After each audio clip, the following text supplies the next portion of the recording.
Right, hello. What we're going to do in this video is just go over some of the questions from the last homework on indices. So this homework focused on ones with negative powers or with fractional powers. So we're going to go over some. We'll go over some of the easy ones and some of the trickier ones. And if you were struggling, it should hopefully help you and give you some more hints you need for this week's task, which will just be a consolidation of all the indices work we've done. So let's start off with the first set of questions, which were on negative powers. So if we look at question A, that was x to the power of negative k.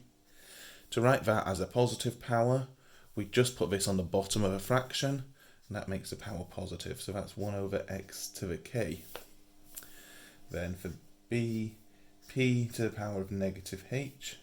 Again, we're going to put that on the bottom of the fraction, and that changes the sign of it, so it makes it with a positive power. And you'll see here we've used different letters and things. We haven't even used any numbers, but the rules are all still the same. So let's look at one with numbers in. We've got c to the power of minus 2. We want to make this positive power, so we just pop it on the bottom of a fraction, and that does the opposite of what it currently is. So that gives us 1 over c squared. Now let's look at a slightly trickier one. Let's go to f. So f was 5 to the power of negative 2. Okay. So again, we want to make that a positive power. So we're going to pop it on the bottom of the fraction, which is 1 over 5 squared. You know what 5 squared is? That's 25. So we can write that as 1 over 25. Now let's look at another one. Let's skip to h this time. H was x to the power of negative 5 all to the power of 2. So we're going to have to do different stages here. So what we're going to do first is what we were looking at a couple of weeks ago, is dealing with this. And remember, when you've got a power to a power, we multiply them together. So that's actually x to the power of negative 5 times 2. So negative 5 times 2, that's negative 10. And if we want to write that with a positive power, we write that as 1 over x to the 10. I was x to the 3 to the negative 2. Again, a power to a power means we multiply them together, so that's actually x to the 3 times negative 2. 3 times negative 2 is negative 6. And then to write that with a positive power, we pop that on the bottom of a fraction, like that. Let's look at k then. K combines a couple of things. So k has 5 over x to the negative 2. Now we've got a negative power, which we don't want. We never want negative powers, we want positive ones. But it's already on the bottom of a fraction.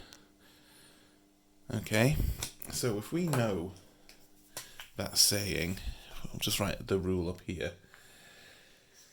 A to the negative x equals 1 over a to the x. So that means popping this bit on the bottom of a fraction makes the sign the opposite. So that means if it was a positive sign up here, if we put it on the bottom, it would become a negative. Okay, so it works both ways. So we're going to use that down here. So if this is a negative here already, the way we can make it a positive is by putting it back up. So if we pop that back up on top of the fraction, that's actually 5x squared. Okay, easy like that. And let's look at m. M is going to use a couple of these rules together. It's going to use that one we just did and something from our last session. So we've got 1 over x to the 4, and that's all to the power of negative 2. So before we bother about this bit, we're going to deal with a bit inside the brackets first, okay? Remember, always do your bit inside the brackets first. So this is on the bottom. It's going to be harder to deal with on the bottom, so let's put it to the top. So if it's a positive power on the bottom, if we write it on the top part of the fraction, it's going to be a negative power. So that means we've got x to the negative 4, That's still to the negative 2. And again, remembering what we did up here, a power to a power means we times them together. Negative 4 times negative 2, that equals x to the 8. And then, that's already has a positive power. We don't need to do anything else to that. And then let's look at O. O gives us x to the power of 6 over x to the power of 4. And that's all to the power of negative 2. So again, we'll do the bit inside the brackets first. And remember, when you've got a power divided by another power, that's actually take away. So what that is telling us is that inside the brackets, we've got x to the 6 take away 4, and that's all to the power of negative 2. So 6 take away 4, that is x squared. 6 take away 4 is 2. That's to the power of negative 2. So now we multiply these together. So that equals x to the 2 times negative 2, which is x to the negative 4. And then, right out of a positive power, we're going to put it on the other bit of the fraction, pop it down below, 1 over x to the 4. Now, this had a lot of stages in it, but they were all stages you'd done before, and the actual maths involved in the stages was no harder than 6 take 4, or 2 times negative 2. You just need to remember to do the stages in order that they pop up in the question. Right, what we're going to do now is look at the second set of questions that were on fractional powers. So I'll just pop this over. Right, give me a second to fold this. So there were 2 questions here for the fractional ones, 1 and 2. Each of them had quite a lot of parts on them. So again, we'll just go through a mix of them, making sure we do some of the easy and the hard ones. So question 1 all had letters in, so you weren't able to get an actual number answer. You just had to simplify it out. So A was x to the power of a half. And what we need to remember is that if it was a fraction, we can write it in a root, and the base goes in the root. And the bottom part of the fraction is what goes outside, so it makes it the square root. The top fraction goes up high. There's a 1, no point writing that. Okay? B. So x to the third, using that same logic, it's going to be x inside the root. It's going to be 3 outside, no point writing the 1 up there. Okay? So if your fraction is 1/2, 1/3, 1/4, 1/5, it's going to be the square root, the third root, 4th root, the 5th root, like that, and nothing more to it. So let's look at some that have got some other numbers on the numerator of the fraction. So let's go to D. So D gives us y to the 2/3 this time. So again though, we're going to put the base inside the root. The bottom part of the fraction comes outside, so it's going to be the cubed root. And the top part of the fraction goes up here. So it's the cubed root of y squared. Now remember though, it doesn't matter which order we do these in. So we could, for this, we could think of this as the cubed root of y squared, or it could be the cubed root of y all squared. It doesn't matter which order you do the root and the square bit in. When you get to bits with evaluating and you need actual numbers, my suggestion would always be do the root first. It generally makes the question easier. So then let's look at G. G gives us k to the power of 7/3. So base inside the root, denominator out here, numerator up there.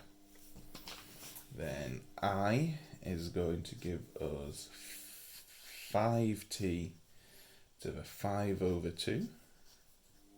So inside we're going to put 5t. Outside we're going to have a 2 here because that was the low bit. We're going to have a 5 up there because that was the high bit. Okay.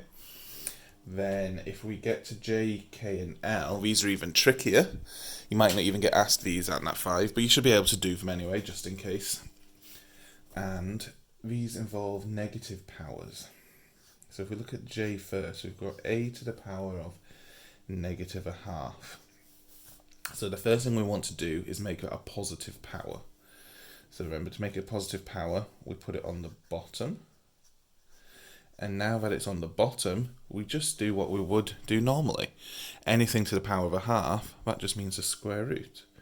So 1 over a to the half, that's the same as 1 over the square root of a. Let's look at k then. K is 3p to the power of minus a third. We're going to pop the base with a power on the bottom, so it's going to leave us 3 up here, and then p to the power of a third. And we'll use what we did up there. Anything to the power of a third just means the cubed root. So that means we've got 3 over the cubed root of p. Now we're going to look at question 2. And these were the evaluate ones. So these are ones where you want an answer. You need a number as your answer. And so we'll start off with the easy ones. We'll look at 2a. And that was 9 to the power of a half. So we put the base inside the root, but here the base is a number, not a letter. The denominator goes here. The numerator goes up high. No point writing a 1 though. And so it's asking us for the square root of 9. Square root of 9 we know is 3, because 3 times 3 is 9. You can use your calculator for these, especially for the trickier ones, but be aware little simple ones like this, you may well be asked in a non-calculator exam. So then let's look at D, because B and C are just the same as this. So D is 27 to the 1/3. So again, we'll put our base inside the root, and this time we're looking for the cubed root. So we're looking for a number that when you times it by itself 3 times, it gives you 27. So again, the answer is 3, because 3 times 3 is 9, times 3 is 27. Now let's look at one where we've got a value that's not 1 for the numerator. So let's go to G. G is 8 to the power of 2/3. So by now, we should be easily used to doing this next step. Right, the base in the root, the bottom bit goes here, and the top bit goes there. So we've got the cubed root of 8 squared. So we can either do 8 squared, and then take the cubed root of that, or we can take the cubed root of 8, and then square it. We'll do both to show you that they give the same answer, but again, I would recommend doing the root first. But just so you can see, let's do the square bit first. So if we square this first, 8 squared is 64, so that's going to give us the cubed root of 64. Now, that's a little trickier just to do in your head, to figure out what number times by itself 3 times is going to be 64. The answer is 4, because 4 times 4 is 16, and then 4 times 16 is 64. So that's 4. If we do it this way, however, we'll do the cubed root of 8 first, and then we'll square it. So the cubed root of 8, we should all know by now, is 2, because 2 times 2 times 2 is 8. So then we've got 2 squared. 2 squared is 4. So that way is generally quicker, doing the root first. But both ways do give you the same answer. Now let's look at H. H gives us 125 to the power of 2/3. So 125 in the root, it's the cubed root of that squared. Now here you'll see why we do the root first, because otherwise you're going to have to do 125 squared, which is a massive number, and then the cubed root of that, which is only possible on your calculator. If we do the cubed root first, what number times by itself 3 times gives 125? Well, the answer is 5, because 5 times 5 is 25, and then 5 times 25 is 125. So then we've got 5 squared, is 25. Okay, nice and easy. So let's now look at some trickier ones where we will have some negative numbers. So let's go to M. So M is asking us, now we've got -8 to the power of a third. So let's write this as a root. -8 goes inside, and we're looking for the cubed root of it. So what number times by itself if 3 times give -8? Well, we know the cubed root of +8 is 2, so that gives us a little hint that the cubed root of -8 then is -2. Because -2 times -2 gives you 4, remember, because a negative times a negative is a positive, and then -2 times 4 gives you -8, because a negative times a positive is a negative. So the answer there is -2. So you can have negative answers here for evaluating these. Let's look then at O. So O is 4 to the -1/2. Now we can't do this root, we can't put it as a root when we've got a negative power. So the first thing we want to do is make that power positive, and we do that by popping it on the bottom, remember? So we're combining all our different rules here. So anything to the power of a half, that means a square root. So that means we've got this 1 over the square root of 4. Square root of 4 is 2, so our answer to that is a half.